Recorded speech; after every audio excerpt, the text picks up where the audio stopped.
Welcome to Sports News. I'm Barang Tony Uranta. Nigeria champions Kano Pillars will start the defense of their league title against Heartland FC in Owerri. The draw for the 2014-15 Nigeria Professional Football League, the NPFL, was held in Abuja by the league management company LMC. Other key fixtures include Sharks versus Sunshine Stars, Enyimba versus Aqua United, Wiki Taurus versus 3SC. The LSC has insisted that the new season will kick off on Saturday, the 7th of March. Number 2, Bayelsa United Lobby. This is to kick off what we hope would be a much more successful season. You see the glamour we've added to it because we believe stability has returned to the administration of league football, so we can afford to do something like this. So it's a signal, it's a statement of intent to those who are watching and waiting to decide whether we have found peace and can then collaborate with us. I think we've always worked very hard, and I believe that this year we will be rewarded. We've always worked hard for us to have been second on 2 occasions, and on those 2 occasions, being able to win the Federation Cup back-to-back too. It shows that there are just one little element that got missing, which is mother luck.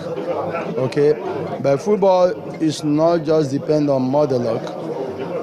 It's about working hard, and I believe we've worked hard enough to reclaim the title. And on the continent, Tunisia have appealed to the Court of Arbitration for Sport, CAS, over a threat to ban them from the 2017 African Nations Cup.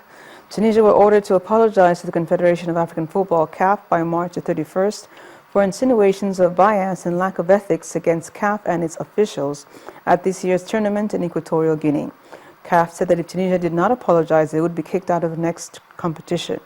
Tunisia made their accusations following a 2-1 quarterfinal defeat to host Equatorial Guinea when their furious players chased the referee off the pitch, earning them a $50,000 fine.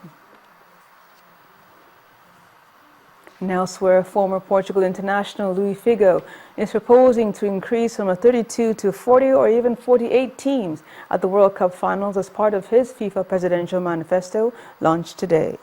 The former FIFA World Player of the Year said a greater percentage of FIFA's income should be spent on grassroots development. Figo is one of 3 men challenging incumbent Sepp Blatter, Michael van Praag, the president of the Dutch FA, and Prince Ali bin Al Hussein of Jordan, a member of the FIFA Executive Committee, also are standing. The election takes place at the FIFA Congress in Zurich on the 29th of May. Well, I think I'm an independent person that can decide without any kind of stereotypes regarding what is good for football and for football. I think I have presented today a strong manifesto with some important changes that allows the organization to have more transparency, to cares more regarding the associations, to cares about the development in football, to have care about the cooperation between all the stakeholders in football. And with that, we end on World Sports News for tonight. I'm Barang Tony Uranta, and Amarchi will be back with the wrap.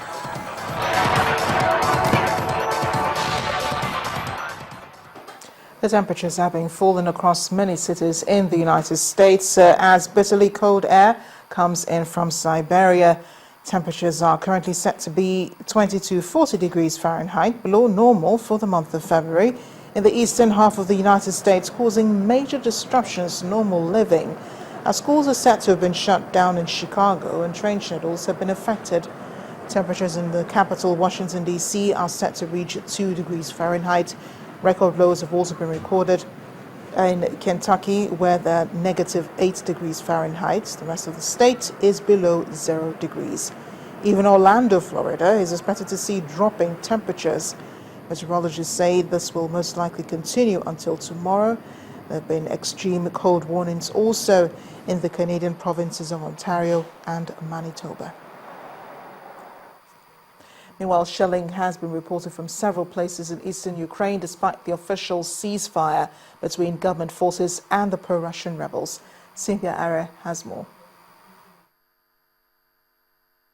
Well, that was indeed the case. Artillery fire could be heard in the region's biggest city, Donetsk, where the truce had been observed so far. Ukrainian military sources also accused rebels of shelling positions near the port city of Mariupol. The fighting comes as Russia, Ukraine, France and Germany held further talks over the phone.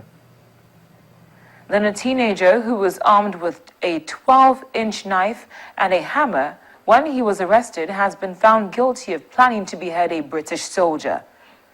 Rustom Zemani, who's 19 years old, was also carrying an Islamic flag when he was arrested in East London in August 2014. The court heard he'd been inspired by the murder of Fusilier Lee Rigby in 2013, researched army cadet bases and boasted of a plot to kill soldiers. And finally, the man prevented from boarding a Paris metro train by Chelsea football fans chanting racist slogans has called for them to be punished. The 33-year-old named Suleiman told a Paris newspaper that the fans, specifically the English fans, should be locked up for the act. A video shows him trying to get on a metro carriage, but then being pushed off. That's the foreign news wrap-up. It's back to you now. Thanks a lot, Cynthia. And the main news again. President Goodluck Jonathan has restated his administration's resolve to crush the Boko Haram insurgency in the northeast and insisted that the general elections will hold as scheduled on March 28th and April 11th. The president said this while commissioning 4 ships for the Nigerian Navy in Lagos. Federal government officials have begun touring areas recaptured from militant sect Boko Haram and have promised the returning displaced people of adequate rehabilitation by the government. That's the news at 10 tonight. Thank you for watching. I am Amarachi Ubani. Good night.